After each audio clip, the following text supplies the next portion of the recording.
galera, tudo bem? Nós somos os alunos do 7º ano B e hoje trouxemos um assunto muito legal para vocês sobre a energia renovável, a energia solar, que surgiu algumas dúvidas na aula da professora Solange e da professora Elaine.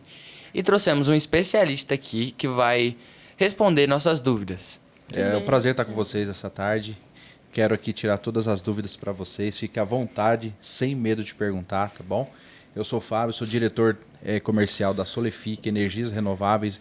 Estamos aqui no mercado há 8 anos, mais de 1.260 projetos já instalados em vários estados aqui do nosso país. E eu estou à disposição de vocês. Fiquem à vontade, nós estamos aqui para esclarecer qualquer dúvida. Tudo que tiver a nosso alcance aqui hoje, nós vamos tirar todas as dúvidas, até que vocês, o pessoal de casa que nos assistir, possa aí ter algumas dúvidas referente à energia solar esclarecidas, tá bom? Fica à vontade. Então, galera, eu tô aqui com os meus amigos e quem de vocês quer começar fazendo a primeira pergunta? Pode deixar que eu começo. Oi, tudo bem? Eu sou a Alice. Então, Fábio, quantas placas serão instaladas no colégio? Como é feito o projeto? Tem a ver com o tamanho, lâmpadas? Tudo bem, Alice. Na verdade, ele é baseado, o projeto é desenvolvido por causa do consumo do colégio. O colégio tem uma demanda, mensalmente ela tem uma demanda que ela tem consumo até uns 10 mil kWh mês, um exemplo. Então nós desenvolvemos um estudo técnico de quantos painéis para gerar essa energia nós vamos precisar colocar.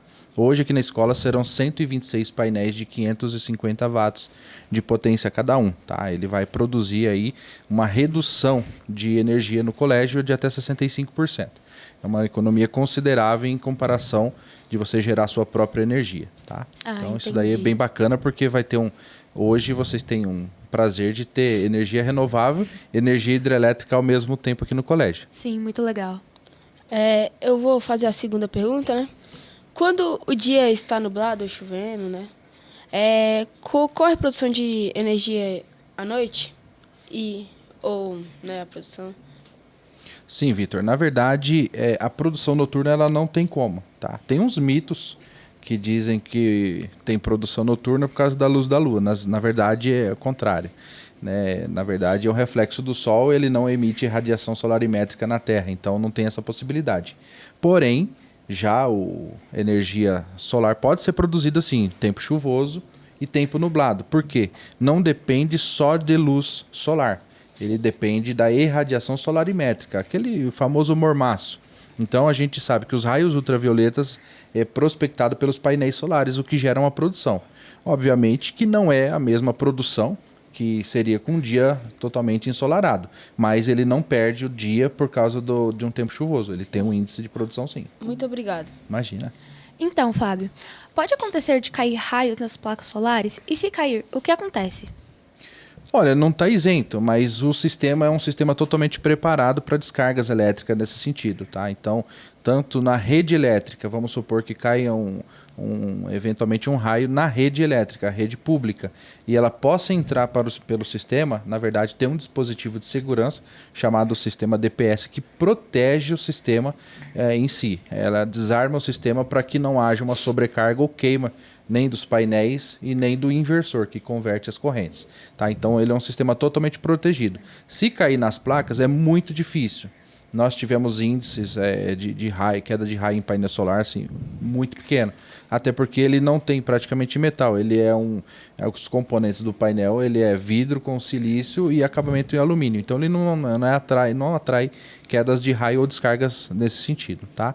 Mas ele é um sistema totalmente seguro e não tem problema. Se cair raio, o dispositivo de segurança vai acionar tanto se cair nos painéis quanto se vir da rede elétrica. Ah, entendi. Sim. Bem legal. É bem Posso seguro. perguntar mais uma coisa? Fica à vontade. Assim, quando acontecem essas coisas, o que vocês fazem geralmente? E como é produzido esse painel solar? O painel solar em si ele é produzido, ele é importado, ele vem de fora. Tem algumas empresas no Brasil que hoje montam o painel, mas os componentes eles vêm de fora. Os componentes ele é feito com vidro, silício e alumínio, tá? E as nanocélulas que é o que se movimenta para dar produção solar. Tá? Então é uma linha de produção normal que ela faz as montagens do painel e coloca os multifilamentos ou microfilamentos, que é os que quando as nanocélulas se movimentam e geram a corrente contínua, ela faz com que essa energia vai até o inversor para poder gerar a energia, a corrente alternada. Tá? Então isso daí é um dispositivo bem interessante. A minha última pergunta, só para acabar aqui. Energia limpas. O interesse vem crescendo a cada ano, a gente sabe disso. E aí, que faculdade é preciso cursar? O que você tem que aprender para fazer a energia ali, instalar? O que precisa? Ô Vitor, na verdade, hoje nós temos um grupo de engenheiros elétricos, alguns projetistas que têm já o know-how para atender nesse campo, porque todos os engenheiros elétricos eles já têm um campo voltado ao fotovoltaico. O que muda é a fonte de produção energética, mas todo o sistema, todo o desenvolvimento de um projeto é como se fosse um projeto elétrico. Então é engenharia elétrica que você tem que estudar. Para quem gosta de fazer a instalação do equipamento, um curso no Senac, no Senai, já existe esses cursos de instalador fotovoltaico, que ele desenvolve o quê? As técnicas de instalação, divisão de rede, como que você faz a configuração dos equipamentos a ser instalado. E, na verdade, é muito simples. Tá? Para o instalador técnico, é um curso de 6 meses. Já uma faculdade, você já leva um tempo. É uma engenharia, uma preparação bem mais completa, minuciosa, e você consegue desenvolver no seu campo de engenharia elétrica o fotovoltaico. Assim, você tem risco de tomar algum choque, alguma coisa assim, quando você está instalando?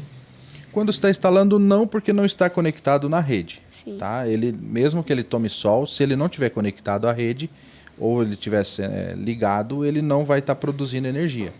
Toda energia que é movimentada nas nanocélulas do painel fotovoltaico, ela se dissipa em calor. Então não tem perigo, tá? É um sistema bem seguro. Há, obviamente, todo um processo, toda uma parte de segurança que nós exercemos para que não haja um descuido, para, obviamente, não ter uma conexão elétrica na hora da instalação ou da montagem do equipamento. Então tudo tem um procedimento de segurança também que nós desenvolvemos para que não haja risco de acidente. Vou dar a voz pro Gustavo agora, né? Eu acho muito bom você estar respondendo essas perguntas. E agora eu queria fazer uma pergunta que, para mim, é bem importante. Eu acho que muitas pessoas que pensam em instalar a energia solar pensam bastante nisso também, que é sobre o payback da energia solar. Como que funciona? Como que é o payback da... Tempo de retorno do seu investimento. O payback, ele é simples. A gente faz um cálculo de acordo com o consumo de cada cliente. Residencial, comercial, industrial, rural. Todos eles têm um consumo proporcional mensal. Então, nós desenvolvemos um estudo para que nós, através desse cálculo baseado na inflação, nas bandeiras tarifárias vigentes, nos ajustes, nos reajustes anuais que a luz vem sofrendo ao longo dos anos, então nós fazemos um estudo aproximado. 90% geralmente é a certeza. Por quê? A gente não sabe. O período de inflação às vezes é 9%, mas esse ano a Selic está 13,75%. Essas variáveis num payback ela não influencia tanto. Então a gente tem uma assertividade, mostra para o cliente que na hora de apresentar o projeto em um futuro orçamento, a gente mostra para ele, olha, o seu payback vai ser entre 3 anos e 4 meses. Já tem outros payback, dependendo do tamanho da usina dele. Se for uma usina de pequeno porte, geralmente é 4 anos e meio. Se for uma usina de grande porte, varia de 3 a 4 anos. Então é variável de acordo com a potência e consumo que o cliente tem. A gente faz esse estudo aprimorado e passa para o cliente, mostrando, olha, você vai ter esse tempo em que o sistema vai se pagar. E tem esse outro período de 25 anos que vai ter uma produção em que vai te dar um retorno financeiro. Hoje a energia solar é um dos investimentos mais seguros que se existe porque a rentabilidade dele é indiscutível. Lembrando que tudo que você coloca em cima do seu telhado que for seu, ele vai te dar uma valorização ainda do seu imóvel em 15% e 20%. Então o payback não só é o retorno do que ele vai te produzir de economia, mas também o que ele vai valorizar do teu imóvel. Então tem duas situações que você pode agregar valores em cima de um projeto fotovoltaico. Hoje é uma aplicação financeira, uma das mais seguras que existe. Muito legal, Fábio. Muito Com obrigado. certeza. Então, galera, a gente terminou aqui a primeira parte do vídeo e vai entrar mais 2 amigos meus para fazer mais perguntas, pro Fábio tirar mais dúvidas. Então, galera, voltamos e agora eu tô aqui com mais 2 amigos meus que vão fazer algumas perguntas pro Fábio. Fábio, eu queria saber qual que é a diferença entre a placa solar heliotérmica e a fotovoltaica. Certo, a placa solar heliotérmica, ela é para absorver o calor do sol, somente isso. E aí ele vai para um ambiente, é um equipamento que ele absorve o calor e ele armazena esse calor para distribuição.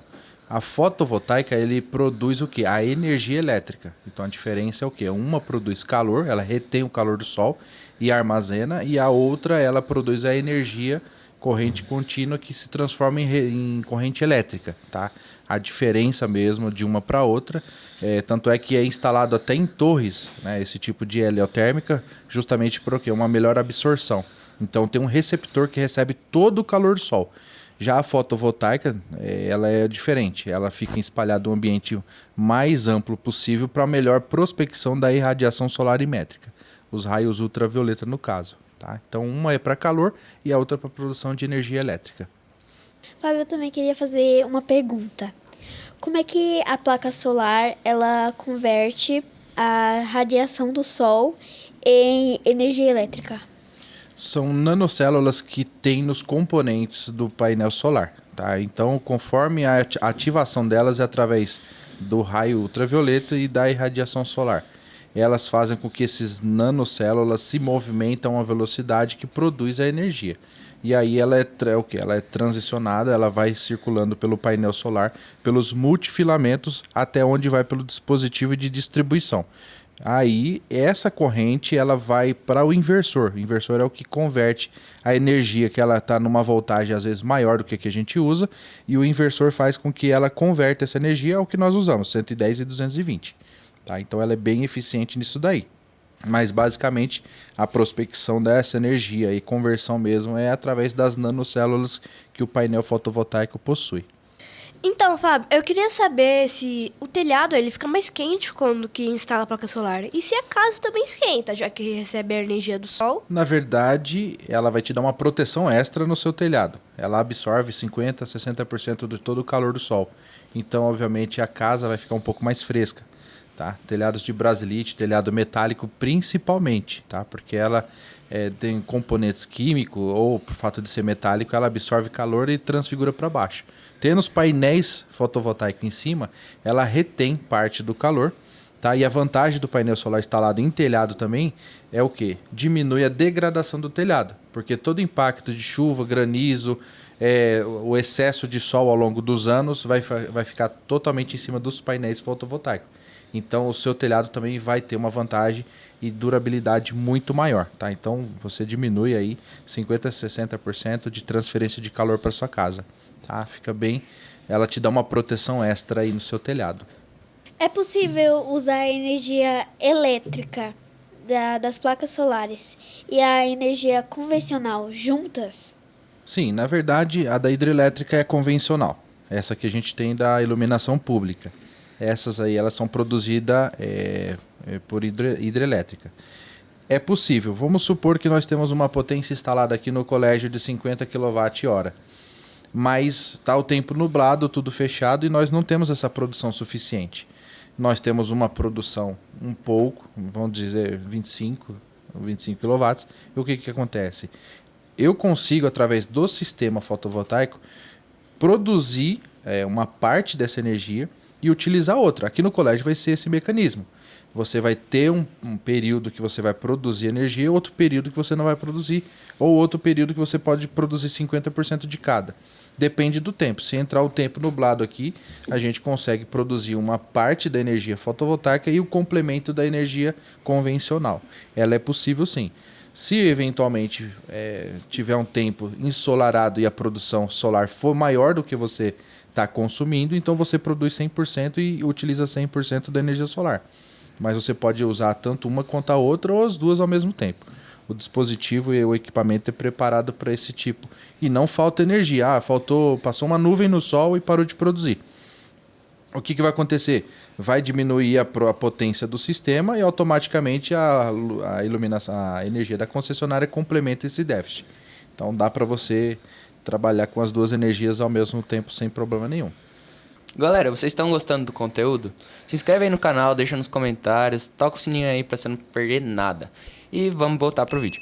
Fábio, tem como a placa solar superaquecer? Ela tem um máximo de energia que ela pode absorver, ou um máximo de calor que ela pode receber? Ou nunca acontece isso? Não, tem sim. Todos os painéis solares ele tem uma potência máxima. Tem painéis que variam de 335 watts de potência e hoje os mais modernos giram em torno de 700 watts. Se chegar a determinada potência dela, o que passar de produção dela, ela se dissipa em calor. Até porque senão você sobrecarrega o sistema operacional por completo. Por isso que ela vem estabelecida. Ela tem até o máximo, vou dar o exemplo da escola, 550 watts de potência. Chegou, ela está produzindo 555. 5 watts de potência é se dissipado em calor, para que não sobrecarregue o sistema por completo. Tá? Ele tem uma margem, o dispositivo que converte a energia, que chama-se inversor, ele tem uma potência a mais, então ele até consegue gerar mais.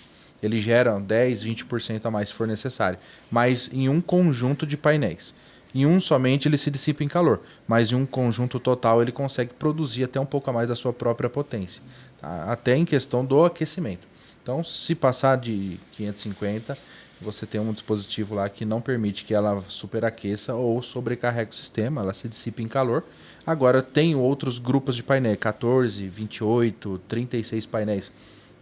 Se for grupos maiores de painel, você consegue produzir além da sua potência, em torno de 10, 20% a mais. Mas isso não é ao longo do dia todo. Isso chama-se o período de pico de produção solar, que gira em torno de 10h30, 11 horas até 1 hora da tarde, que é a hora em que tem maior índice de radiação solarimétrica. Então o sistema ele vai produzir às vezes uma sobretensão, uma sobrecarga, uma sobreprodução de até 10, 20% somente por 2 horas. Por isso que não danifica o equipamento. Tá? O restante, se passar disso, tiver um dia atípico, você pode ter certeza que o próprio sistema vai se dissipar em calor para que não tenha nenhum problema, nenhum dano. Tá? Eu tenho mais uma pergunta. Essas placas solares podem ser instaladas em qualquer tipo de telhado ou topo de prédios? Pode, desde que tenha espaço de acordo com a demanda do cliente. Tá? A gente já fez instalação em prédio, nós já fizemos instalações em residência, em sobrado, em vários tipos de telhado, desde do telhado fibrocimento, telhado colonial, telhado metálico, telhado de usinas, dá para ser feito em galpão industrial também. Inclusive estrutura de solo, que é uma das que a gente faz, que chama-se usina de solo. Ela é feita uma estrutura totalmente no chão, tá? Apenas os painéis inclinados na direção sentido norte. A gente faz isso daí para grandes consumidores.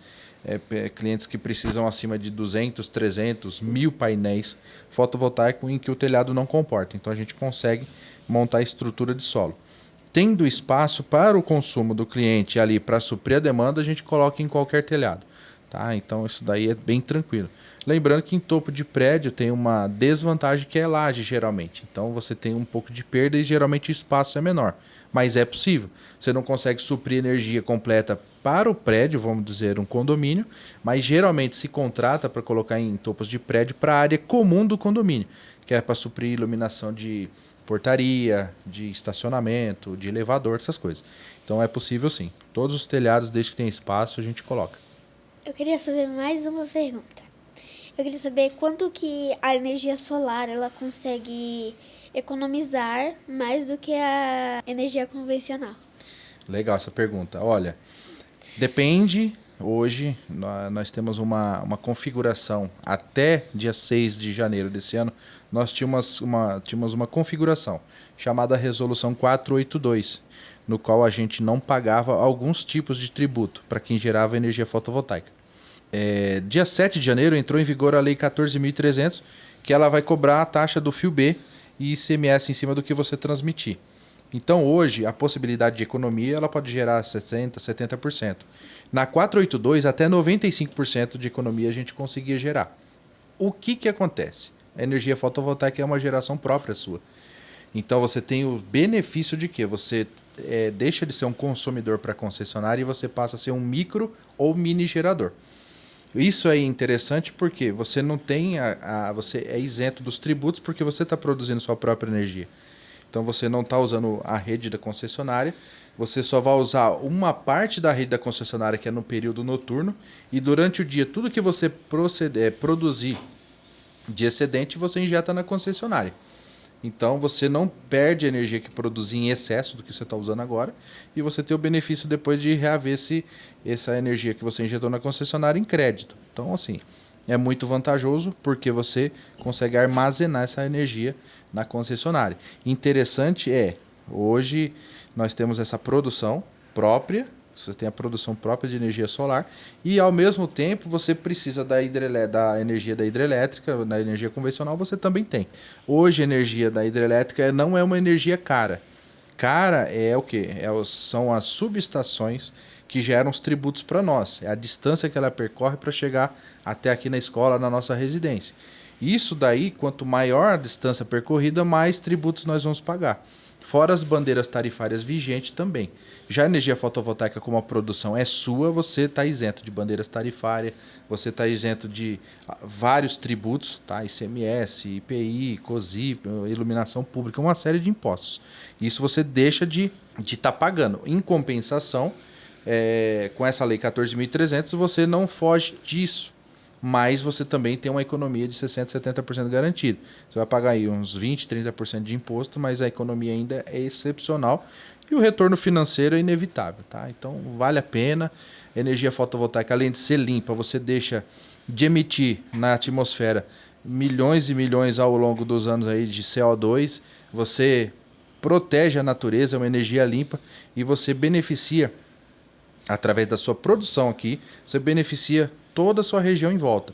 No raio de 4 a 6 quilômetros, todo mundo que tiver energia instável aqui por fato de você produzir, você acaba tendo uma compensação energética na região. Então você dá uma estrutura, você dá uma garantia de um melhor aproveitamento da energia na região.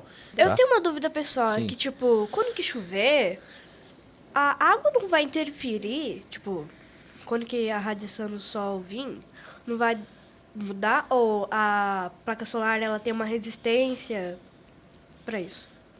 Tem uma resistência sim. Inclusive, na verdade, a chuva é benéfica para o painel solar até para uma higienização natural.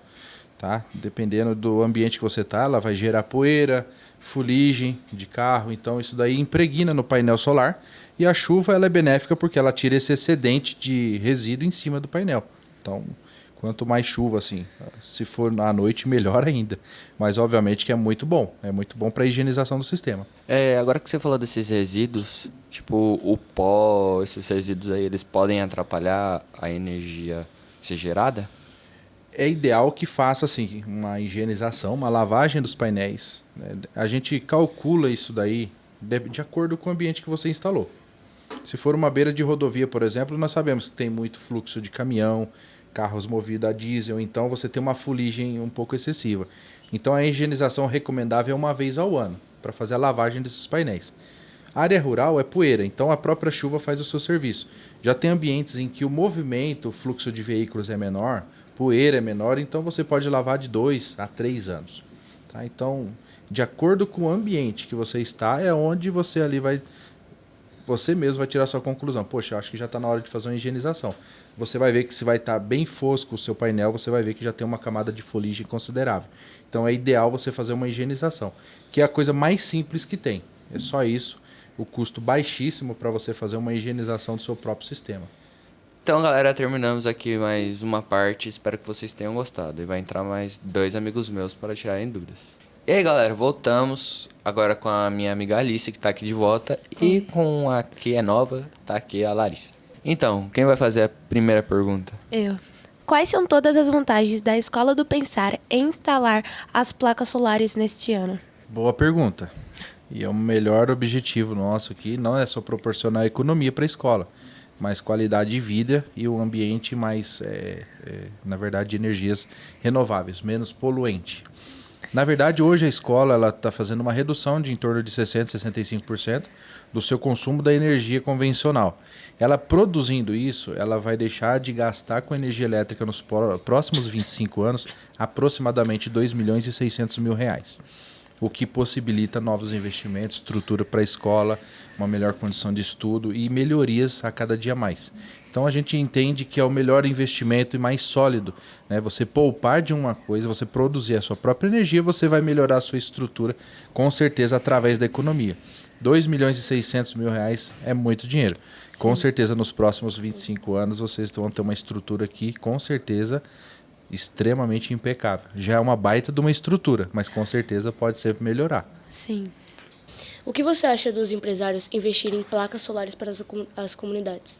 Isso é possível? Boa pergunta, e hoje em dia nós devemos ter consciência de falar isso, porque o público de menor renda, hoje ele não tem acesso.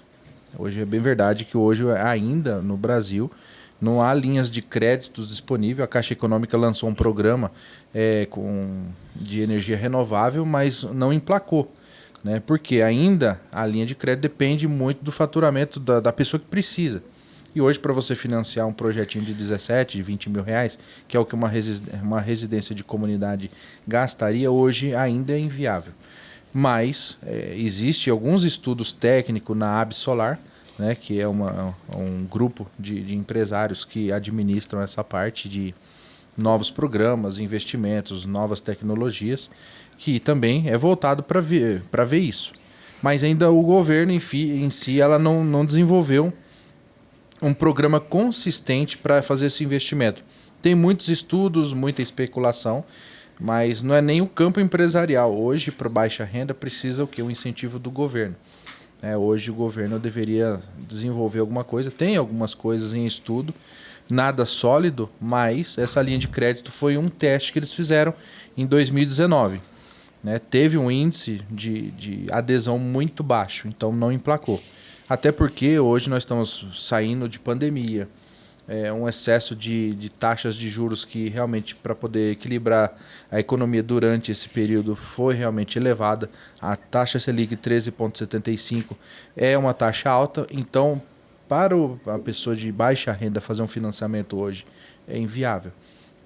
A gente entende que isso no futuro pode ser que seja assim, muito bom? Claro que sim. Porque hoje o famoso gato, como você mesmo disse, é o que eleva a nossa conta de luz, é uma porcentagem muito grande. Tem tributos embutidos na nossa conta convencional, que é também pagando a conta de quem não paga. Então a gente sabe que existe o gato. A concessionária não vai perder, isso é fato. Ela sempre vai ter alguma coisa ali que faz uma compensação do que ela tem de perda. Então é interessante, foi muito boa pergunta, e eu espero que nos próximos anos aí a gente consiga desenvolver alguma coisa que possa atender esse público, sim. É de interesse nosso, com certeza, mas o governo precisa tomar iniciativa. Tá. Eu tenho uma pergunta assim que é bem minha mesmo. Se eu instalei uma placa solar, eu posso destinar ela para pegar num lugar só da minha casa? Tipo, eu quero que ela pegue só para televisão, ou pegue só para no meu quarto, ou vai só no gerador inteiro, ela vai gerar em tudo? Na verdade, existe 3 formas de você instalar energia solar. A on-grid. On-grid é o que nós estamos instalando aqui no colégio. Ela é conectada à rede elétrica. Sendo conectada à rede elétrica, ela não tem essa possibilidade. Você vai destinar energia 100% para todos os ambientes e toda a dependência do prédio. O sistema híbrido é um outro sistema que ela é on-grid, e outra parte ela é armazenada em baterias. E tem um sistema off-grid, que é um sistema que não é conectado à rede elétrica. Você tem a prospecção solar dos painéis fotovoltaicos e armazenado em baterias. E aí você destina para algumas determinadas áreas ou equipamentos da sua casa. Computador, televisão, tomada, iluminação, alguma parte da sua casa. Exceto chuveiro e ar-condicionado, você não tem problema nenhum em destinar uma determinada quantidade de energia só para suprir aquela parte que você ali desejar. Então, o sistema off-grid, para você fazer isso, seria a melhor opção. Então, galera, terminamos esse podcast. Espero que vocês tenham gostado. Quero agradecer aqui ao Fábio, que veio responder nossas perguntas. Quero agradecer a esposa dele, que está aqui acompanhando a gente. E quero agradecer os meus amigos que vieram aqui, a equipe do Labcom. Todo mundo ali dando tchau. Tchau. Tchau.